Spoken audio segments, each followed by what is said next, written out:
So, good evening. Glad to see so many people here. Again, my name is Jeff Escobar. I am an attorney. I actually work for a large law firm here in the city. It goes by the name of Proskauer. And I do construction, development, and land use law. Specifically, I'm usually on the owner and developer side of representing large projects such as this. Currently, I'm involved with the Land Yards project. In finishing up that project, I was also involved, have been involved with the Hunters Point project as well in Queens. And so, what we're here to talk about today, and why the presentation is that throughout the last 10 years or so in land use and development, the mechanism that a lot of communities have come and used in achieving their goals and achieving the balance within their own community has been to enter into these what's called a community benefit agreement. And usually, normally we have, as myself as counsel, I'm usually sitting on the other side of the table on the owner and developer side. But being being a resident of the island and being an active member of the community here, I thought that it was best to start educating this community as to the community benefit agreement process and the possibility of using it. Just a little bit of my background. So what ended up happening is within the Roosevelt Island Residents Association last year, there was a probe that was taken, a presentation that was given by myself, so whether or not entering a community benefit agreement would be something that should be explored. And at that time, that group had voted to do so and to form a coalition or to allow a coalition to be formed, whatever it is. And at that point, a group of people who were part of Roosevelt Island Residents Association, people who are not part of the resident, they developed and formed their own working group, an independent working group to form a community benefit agreement, and that's what we're here to talk about today, and that's what this is. So a little bit of background about the Cornell project. As you know, Cornell is going to be taking over the southern point of the island. What has become known in the last month or so is that the timing is pretty tight on the project. They are going to be required to to file their ULURP application with the city by November 1st of this year. And if they don't do so, they face liquidated damages. ULURP, for anyone who's not well acquainted with it, is the process by which the city approves large-scale projects. Long story short of it. And they will begin and present their application in front of Community Board 8 starting November 1st. And so the whole point of the project and the whole point of the timing is that they, at that time, will have set milestones that they're required to go through. And the ULURP process itself takes about a year long or so. So, knowing that that is coming along, and knowing that the project, at the timing of the project, the working group we've been exploring and coming together to forming the Community Benefit Coalition, had decided that it was time to mobilize the community, and that's why you're all here today. I think that a lot of the mechanics and details of what the group is going to be doing, I think is best suited for Jonathan, because really I've just been tapped to really serve as just kind of counsel and advice as to how community benefit agreements work and whatnot. And so I'll fulfill my role in that way and explain to the community members and leaders here where we're at and what a community benefit agreement is. Some of you have the presentation materials in front of you, and if you do, there's a quick slide presentation that I printed out for you all. And long story short of it is that a community benefit agreement is a legally enforceable contract that's negotiated and executed between a developer and a community coalition. Community coalition typically is that of the neighborhood associations, the churches, the interested stakeholders who have an interest in and are going to be impacted by the development of the project. Community benefit agreements are not a new concept. It was first began in the 1990s, or late 1990s, first with the Staples Center in Los Angeles. They were actually successful in negotiating with the developers of the Staples Center. The community was in developing and finding an agreement as to what the goals would be for a project, how it would be impacting the local community, and how they could better the community with the project itself. It first initially was meant to provoke a dialogue between the community groups and the developers of Staples Center. What ended up happening is that they actually entered into a memorandum of understanding, and then we decided at that point, during that project, that why not boil it down to an agreement itself? And so, born of that age was the first community benefit agreement. Since then, there have been many community benefit agreements throughout the country, and here in New York as well. If you look at the slides, I've listed a number of them. The most notable ones are the Columbia University project in West Harlem, which I think is the most likened to what is happening here. Atlantic Yards, the Barclays project, which itself has its own faults, but it also has its own, also successful in many ways, and also the Yankee Stadium project. What we provided for you today as part of the packets also is a copy of the West Harlem Community Benefits Agreement that was executed in 2009, and also a summary and a copy of the Atlantic Yards project to give everyone an understanding of what the communities had dealt with at that point in time, what they had come into agreement with the developers itself.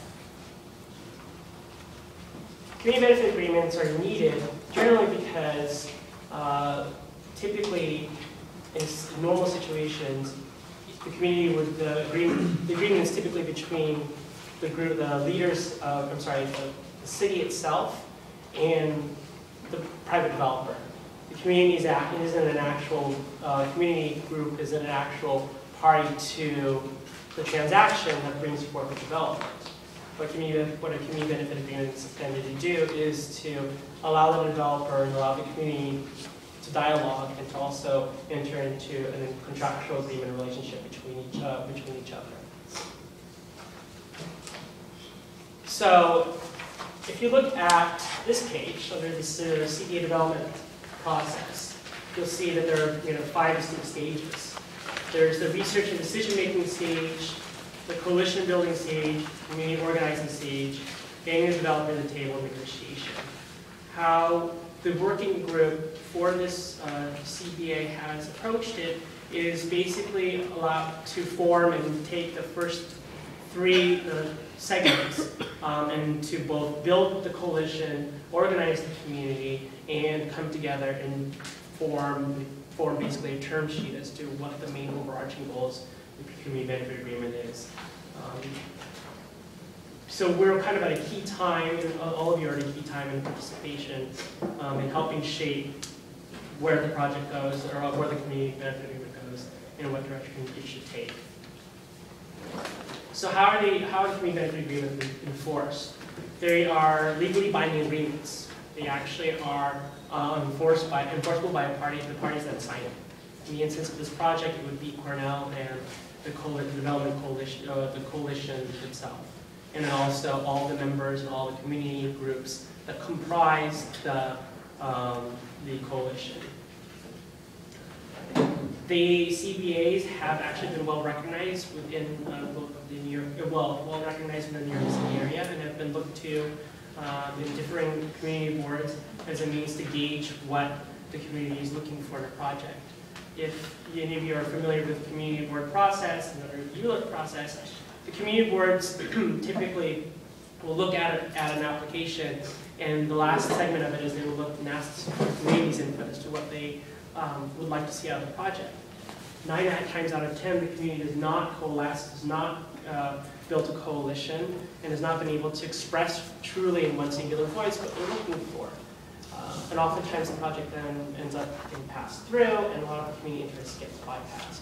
The point of the community benefit agreement is that it is intended to not allow that to happen, and then also for the local politicians, local policymakers, lawmakers to be able to rely on a singular source document as to what should progress and what should become part of the application process. The agreements themselves, and you can see in the 2 examples that I've handed out, their commitments are pretty clear-cut. There's no ambiguity, there's not one in which there's overarching goals, and the whole point is so that the community will be happy and so that the developer will be happy in progressing with the project itself.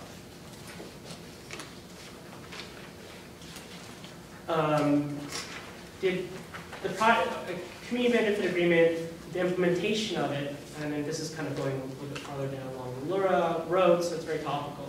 But not only will an agreement need to be entered into, but then for many years down the line, implementation of and supervision and monitoring of the implementation of the goals will be required.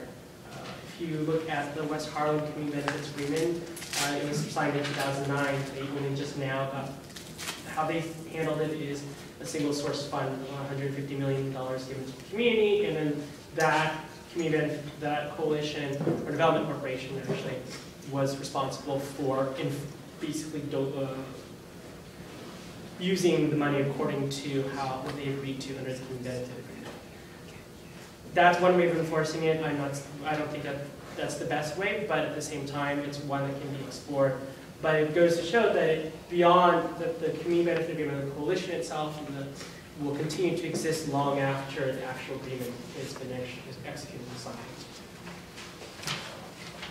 So many of you probably are wondering, so how do developers really benefit from this?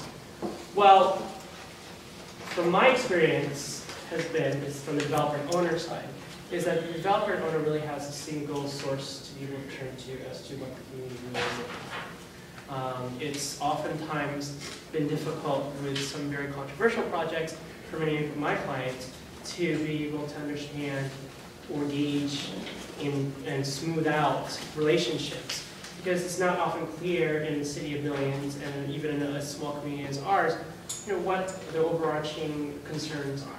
So this document, whether it be in the form of a full-fledged signed agreement, whether it be signed in a memorandum of understanding, whether it be signed in any sort of representation, what it's meant to do is between the coalition itself and the developer, is supposed to symbolize and set forth really what the goals are for the project and how the community sees their role and how they see their role in the community itself.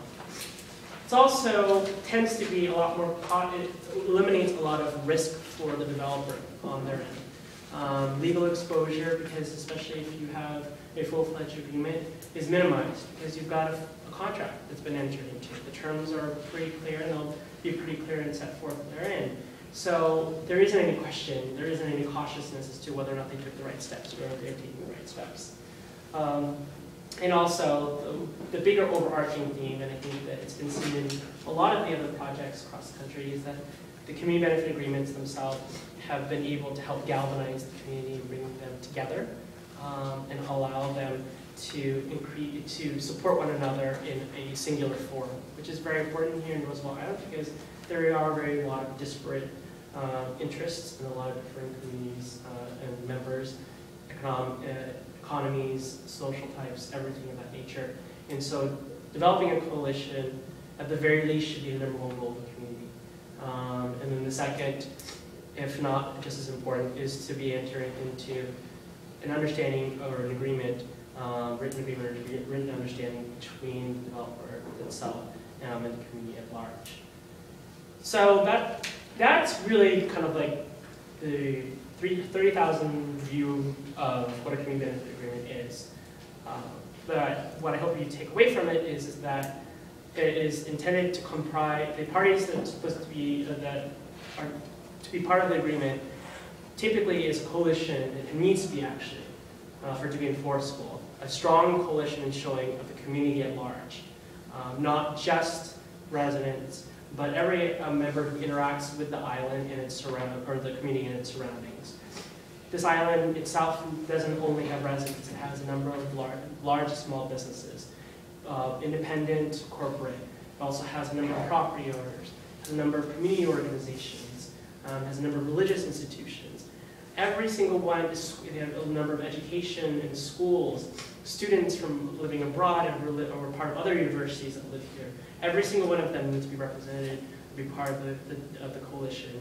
And what the whole point of tonight's meeting and all the other meetings is to, #1, have an understanding of what a community benefit agreement is, and then #2, to also start building that coalition in the hopes of coming into a singular voice that can undertake the project. So that's kind of the really fast and furious. I've included some important materials if you want to take a look at it in your packets. One of them is a snippet of an article that's actually written by a university law professor at Albany Law School in 2005, who's a very strong advocate of CBAs and seen them work. Her overview of them, and also from what's actually going on in the DC area is they're actually working towards, they're the Walmart that's trying to come into the DC area. So they've actually been forming a community benefit agreement there. If anyone follows the news in that area, it's been so successful to a certain extent, at least in my opinion, that the local governance has as part of a vote for to become a statute that any project that is developed within X amount of square feet, X amount of dollars, you're required to enter into a community benefit agreement with the community.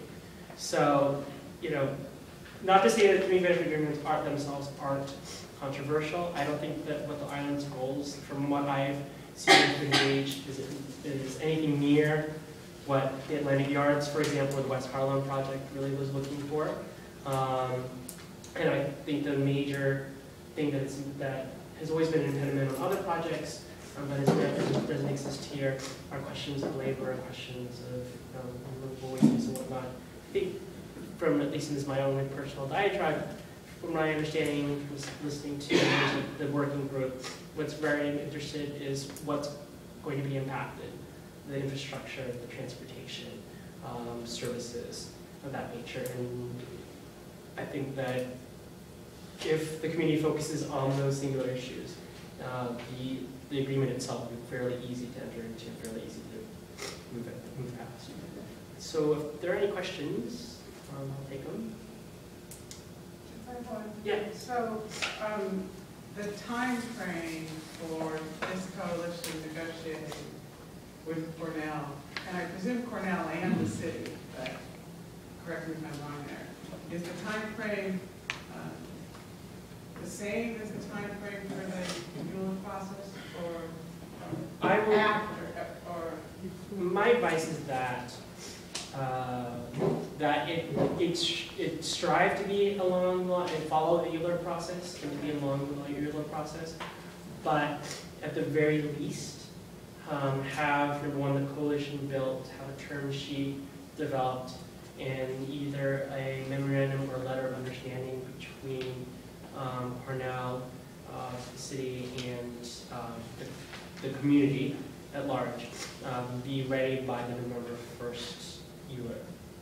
The only reason why is because, as maybe some of you know, some of you don't know, I sit on community ready along with Ellen Pallavi, and the task force #1 is going to, first thing they're going to be looking for is what understanding of the community, if the community has been meeting about this, if they have their certain needs, and to be able to present that with the thumbs up and thumbs down voting process, we would be able to at least say we have the working document in place that we approve the recommendation that to the borough president's office and there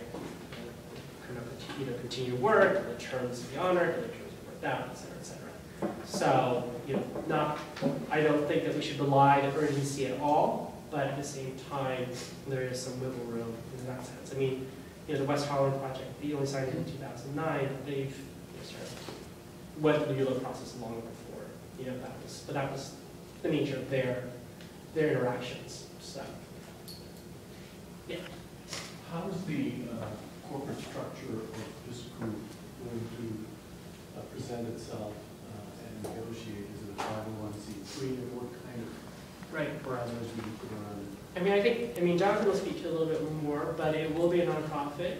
It will have simple articles of incorporation, and then I think the whole point of the coalition building right now is to make sure that we understand who all the stakeholders are, and then amongst the stakeholders, then they will decide how the board will be set up for the larger community works. For example, the West Harlem Community Agreement, there was actually a development corporation that was established, and I think they had, if the number changes how many seats were given, but they're representative of all the different communities. Because in my capacity, I'm just really trying to advise, I have no power to say one way or another which is the best way, but by any means. I think at the very least, that's the organizational aspect of it will be the sense of a nonprofit. The negative impacts are infrastructure, transportation, and services. The positive is access to a lot of applied knowledge. So I think the infrastructure and transportation and services are going to be defined mostly in the relation between the state and municipal authorities and Cornell. We have a state, we have a voice, and we should express what we need. But I think that is there any possibility of a more long-term open-ended agreement in which they can help us not only to define better what our needs are, because they have the ability to do that, but also to find the most appropriate solutions. Because I think what we're really having here as the main gain, I don't think it's going to be money, given the economic situation. So if we're smart, what we could get is a lot of graduate students and knowledgeable professors studying how we can improve mobility and access and economic activity and the urban ecology of this center. And I think what we're creating here could go beyond just this agreement. I mean, I think in Charles, or Jonathan, I don't want to say Charles, Jonathan will speak to that a little bit further. I mean, I will say that yes, that is those three topics I mentioned are by all means not what it should all be focused upon. There's just examples of them. Jonathan will speak more just to what the working group has spoken about and actually the dialogue that he and members of the community have had. And by all means, I mean, I don't ask that you look through these two, agreements, but you will see those aspects of So it that's as well. Because it's a community benefit. It's not just what we want. It's because that, by all means, I don't think that any of this should be what we want. It's how we as a community can move together. Exactly. Good. My only question is, it's great for the community. How do we get our good friends, some of them are here tonight, the REAC board on board with this? Because, we could agree to everything with in the community benefit agreement, but we have to get them to work REAC, Right. because they're the ones who control the island. Can they be in the agreement, or Yes. being a state agency? I would argue that they should. They should be in Because, the agreement. they are at the very least, they at the very least are a for benefit, for benefit, but a public purpose, public benefit corporation. So they could be included in that? Yes, I mean, and again, it will come down to what the consensus will be, as to how many seats and everything and whatnot, but they should be part of the dialogue.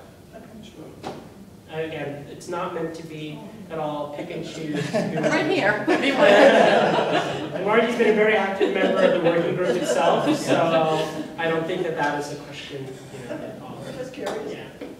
I thought that was automatic. Margie's part of everything. Yeah. If we're going to get into transportation, can we get the MPA involved? Well, that's where it is. We have to be very, I would advise to be, and I just told Jonathan, to be very reasonable with Cornell. Because especially when it comes to transportation, I'll tell you, I've heard a lot of different things talking about our subway line to be added in and all X, Y, and Z. And I think that long-term goals are always good. The city's participation in, Community Board 8, for example, their own review will be looking at the transportation impacts and whatnot. If it's appropriate for a recommendation that MTA be involved and increase, whatever they need to increase, I think that dialogue should definitely be there. And between the parties themselves, we'll need to figure out what's the best way, how to number one, implement what those goals will be, and how to implement those goals. I think the only practical way is to dig a hole and get an E-train station, because this tube is full. That'll never happen. They're not going to see I- that. Well, how much does it cost? I have no idea. A tremendous amount of money. The TA is not going to. The TA would rather put buses, and you're not going to have that. It has to be. That's not going to happen. Buses can't get to Manhattan because the 59th Street Bridge is is above capacity, right? They're still gonna have fun. But I think this, but I do think that this bears a good point. I think that this is something that in the dialogue that you all have with Cornell is an addressed concern, because the city will be listening and the representatives will be listening. That this is an open dialogue. I mean, I think that this is a prime example of why a community benefit agreement is good in its negotiations with a developer that comes into the community, because it then opens up both sides. It's not just the community saying this is what we want and this, how do we do this. It's also a larger developer who has the wherewithal to know how to implement or how they've done it in the past. And so these are all things that should be open. By all means, this is not. This should never be presented as an adversarial process. This is meant to be one in which it's a community process between both the community coalition and the group members themselves, and then also the developer who comes into the area. Is there any information about what percentage of the Cornell people will be on-island residents versus commuters from elsewhere? Unfortunately, we don't have, none of that information has been released as of yet. I think that, well, a lot of this information will be required as part of the ULERP process with Community Board 8. And we have had reassurances, because number one, Community Board 8 is by public meetings law required to open all their meetings and to also required to publish any materials that they receive as part of the review process, is that will also be made available upon, when they have that available. So I expect that information to be included at that time. I'm currently trying to, by the press of some of the members of the working group, trying to get the initial applications and bids in, and so we may be able, even if it's just logistics excerpts of that, we can at least glean over what you're facing. If there are any other questions, then I'm going to leave it up to Jonathan. But if you have any questions at all about the legal, how community benefit agreements, intellectually like to talk about it.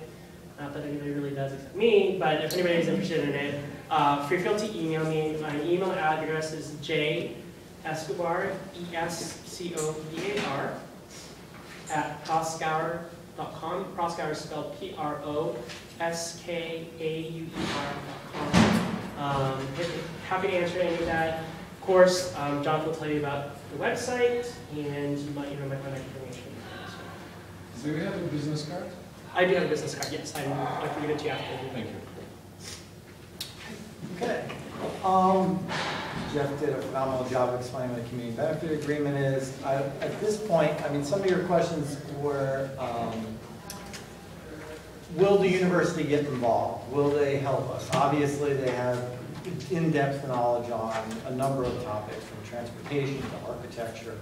I've been in discussions with them and their city planning department about helping us because Jeff is going to do, I'm sure, a phenomenal job of doing a term sheet and a legal agreement, but it's also very helpful for the community and also Cornell and also our politicians to have some kind of graphic-based plan so that the community can take a look at it after it's completed and they can understand it beyond the legal, term sheet that's being put in place. So Cornell, so far, has been very open about your idea, which is using their department to study this. One of the people that recently graduated from Cornell, who did a landscape study here in Gallatin, has approached myself through Cornell, and she's interested in working with us, and she's going to apply to a Cornell grant program so she can work for us and help develop us a plan. And she just graduated with her master's from the landscape architecture school. So she has a good amount of experience with that. And they've said Kathy Dove, who's now the vice president of the university, who was formerly in the College of Engineering Administration, she said that if it involves engineering, she's also open to that as well, and any other schools. So we have them as much as we need at our disposal. One of the the professor, when he spoke to me, he said that he wanted to know whether we had a coalition in place, because it's easier, obviously, to study something if we have leadership from all the different groups. And if you're a head of a group or you're the president of an organization, I would ask you to, in the next couple of weeks, to meet with your own organization and start to try to figure out what are the main things you would want in a community benefit agreement.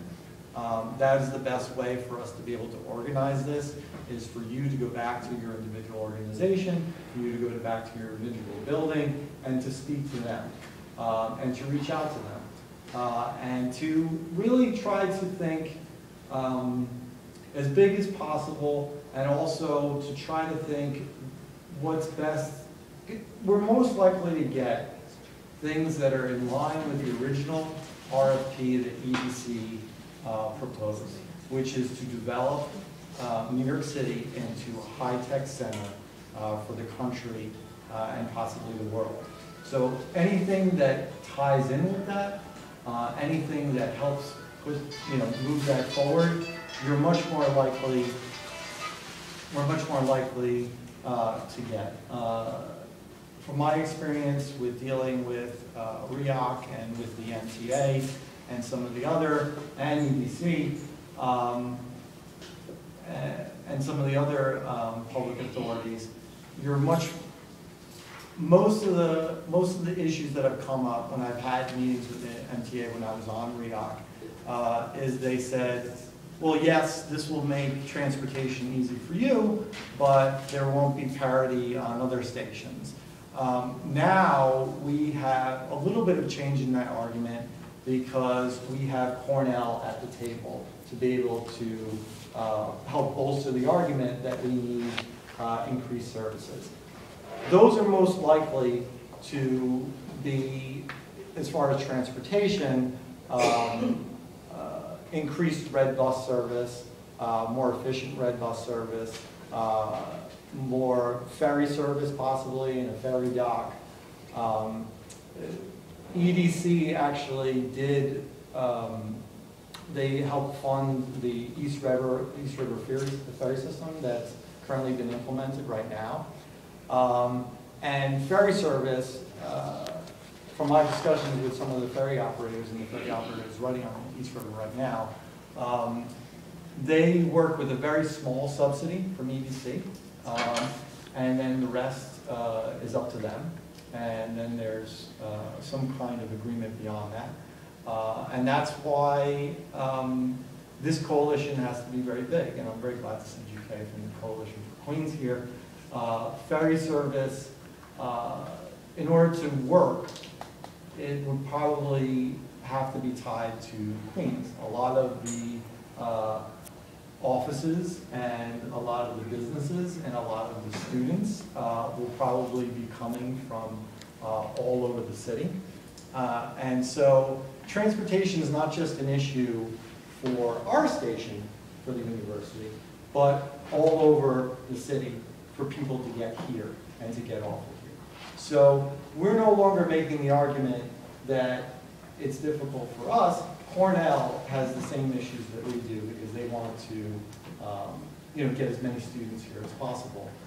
Anybody that's ever gone to Columbia University knows that for most of Long Island it takes about 45 minutes, so they probably won't cut in that time. So that's about it. I mean, I would just tell you just to think long and hard, and try to, our website, which we created, which went live, is, if you haven't signed up already. This is for new people who are not on our email list. Is there anybody here who will pass this around? There's a woman back there. If not, on your own, yeah. I'm sorry. What's the website? Okay, it is. Judy's ready. It's Silicon, SILICON, ISLD.com. And you can sign up right there for email updates. It's right on the side. You can add your number or anything you want to do. You can post it on Twitter. You can post it on Facebook. You can do whatever you want to do.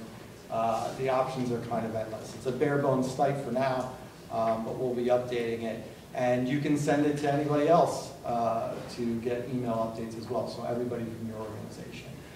So I'll be sending out a link to that if you don't get it, but yeah. Funnily enough, in the year 2009, the beginning, as a reader activist, we had a meeting in this very same room in which we were discussing about how to look at the island from the point of view of the social and infrastructural needs and get into developing a stakeholder point of view internal to the island. This didn't further, but I think that there are a lot of things we already know. So I think one of the main things we have to do immediately is to do a bringing together of all the different discussions we have had about the key issues of the settlement in Roosevelt Island that could be in some way impacted by the establishment of this school and benefited by the knowledge that it brings. I think we need to do a stock analysis of what we have in stock, because there's a lot of discussion, a lot of knowledge in both in Rio, I'm sure, and in Rita, if we look back, of things that could be useful. Because it's not just a question of improvising a coalition. If we improvise a coalition, we're going to be dependent. I think we have to really draw on everything we have done since the beginning and bringing it all together, because that is going to be impressive. And if we organize that as a stakeholder coalition, then we will be stronger, because there's a history to this issue. Okay. On the website, will we be able to post ideas of things that we'd like to see in the Yes, benefit that agreement? you'll have that capability like Coming soon? within 24 hours. I was. Someone do it around 7 in the morning or so tomorrow. Okay, so we can get it up there. I'll do it as soon as I get back tonight. It has that ability, it has the ability to do surveys, it has the ability to do just about anything that you want.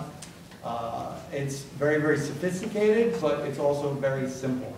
And I wanted to make it very, very, very, very simple now, just for anybody signing up. Judy has signed up, and she did it flawlessly, and she can say. And if I did it flawlessly. She did it flawlessly, anybody can work this site. Yeah. And that's it, after you actually sign up, to send it to other people? Yes, and that's when you sign up, you'll also get the ability to post it on Facebook that you just signed up, post it on Twitter that you just signed up, and please do. Please forward that. I just wanted to kind of address some of these things just very simply, so do you mind? Yeah, Juke's from the Coalition for Queens. He's done a really phenomenal job of getting all the different stakeholders in Queens together, working on this project, which is a very difficult job. I'm sure I don't know if it's CPA or anything. So if you want to speak. Sure. Yeah, just a few minutes. Thanks. GK Sue. I'm from a nonprofit group called Coalition for Queens. Originally, we started working on this initiative to advocate for Queens as a site for this campus, and also, but not just the campus. Obviously, the idea behind this is not that it's a university. It's about growing the tech community in New York. So where is this tech community going to go? They estimate, 60,000 jobs and people in this, 600 companies. Some of it's going to go on Roosevelt Island, but a lot of that's going to go elsewhere in the city as well, and to study those impacts. So we see, and talking to Cornell in the past also, why something in Astoria will be a center for where some of these students and entrepreneurs and companies will be created. So we want to kind of work on some of these things and be incorporated into this group so we can see long-term planning, how we can support the university, not just them having that footprint, but growing this innovation center here in the future. So we're working with a lot of the city council supporters. So through this process, we built the support of the entire Queens delegation to city council, the borough president, Congresswoman Maloney, Congressman Crowley, Congressman Ackerman, and we're going to propose some ideas as well. We'd love to talk to Roosevelt Islands about it, about how to support this, creating possibly different redistricting things, like an innovation zone in Long City, Astoria, to help grow tech companies. And that's something that Cornell would very much like to see as well. So I think the points addressed earlier about it's not just us taking stuff, but about how we can help support this university. Because when Cornell comes here, their success is going to be Roosevelt Island's success as well. Make it easier for them. Yeah, exactly. So hopefully, we look forward to hopefully working with you all on this. And please, if you have questions, we'll talk to you. You have a Chamber of Commerce, are they involved in? So yes, we've been talking about Queens Chamber of Commerce. Long Island City is starting the Chamber of Commerce recently now too. I've been kind of talking to them, but we haven't formally discussed with them. But the Queens Chamber supports what we're doing. It's part of actually their legislative agenda for this year to create this innovation zone here in Queens and to make that part of this tech community. Because I mean, it's going to be it's going to be massive. So it's really exciting. There's a theme, if I may, there's a theme which is today in the press, which is the impact of climate change on the shorelines and the cities on the shorelines of the United States. And this is an island. And we've already got flooded when the little kind of tropical storm would be hurricane. And we lost trees. And I think this is new because the ice drift coming down from Labrador doesn't cool the waters the way it used to because it's hotter. It's much hotter, you can feel it. So I think climate change and the impact on the island and employability in the island where we have people that in need and other things like I'm producing food in the island. There's so many themes that we could work on. And I think maybe just to put a nice tight bow on all of this, if I may. So the next, timeline-wise, the next 3 weeks is going to be continued town hall meetings like this to get more community coalitions together. And then after the 3rd week, then there'll be kind of a general cause now that everyone has an understanding of what's happening. All the participants, all the stakeholders come together, and we start vetting that process and developing a process to vet the different topics and ideas that we all have. And I think that's a perfect example of a working group within the working group itself to address. In any case, so just to give a timeline of what's happening next, we invite everyone to continue to come if they wish to these meetings. Bring someone else so that they for the next 2 weeks. If you had some more questions that you didn't have answered or to come across and you didn't want to email them, then come forward and visit the website, do so as well. It's meant to be a dialogue because this really is community building at this point, and we're happy to see everything. At what point do we start sharing our wants? Right, so I think that the community members' initial wants can be verified as Jonathan's, or can still initially be put forth as Jonathan said. So submittals to the website would be good. Emails, anything of that nature. When the working groups come together in the next 3 weeks, then we'll start breaking off into those. So quite frankly, what I advise Jonathan is that, when there's an echo, be a nice long meeting, but it'll be one in which there's certain areas that we identify. And then the individuals for different areas become part of that kind of subgroup. So that subgroup will then continue on and build those kind of wants and start facilitating those kind of ideas. And when and where are the next meetings scheduled? Well, the next 2 meetings, if Susan. The next 2 Wednesdays. The next 2 Wednesdays are here. 7:30. But then now that you've all signed up as part of the website, they will send a blast out to when the true, the coalition next step meeting is, I guess that's what it's which we expect to probably, depending on what the working group says, probably be the week after, I guess, Easter's the first week of April, so the week after that. As usual, I have a question. For over a year, I studied the Riyadh archives, and every single thing about the creation of this island, way before we were here, from 1969 and before, is in the archives. And Cornell is very interested in it. They have a school of architecture, urban planning, historic preservation, and all of this. Anyone who wants to come, because it's all there. It's either in the Historical Society archives or down in the sports park. And we have to look to how we were planned. You know, because we were planned, remember, with no community input, there was no community to input, and they plopped a community on this island. So it's very important for us to look back and see what the original master plan and what, well, trust me, there was a report on every single thing before it was built on this island, way before there was the need for reports that were a foot tall. The original environmental impact study for the first tram was about 10 pages.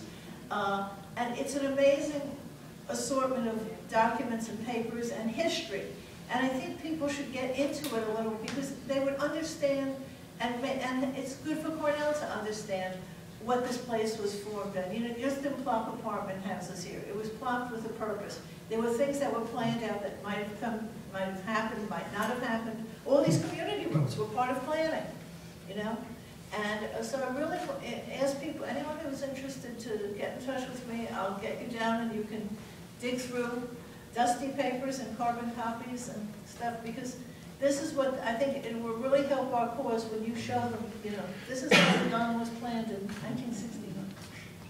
So one more thing that I just remembered, you can always email me. The email address for the organization is info, I-N-F-O, at siliconisld.com. Same as the website. So it's ISLD. No, yeah. Yes, .com. Info at siliconisld.com. So you can email suggestions if you want to put it on the public there if you just need to contact me. Or the organization. Is there anybody else that would like to comment, questions, anything?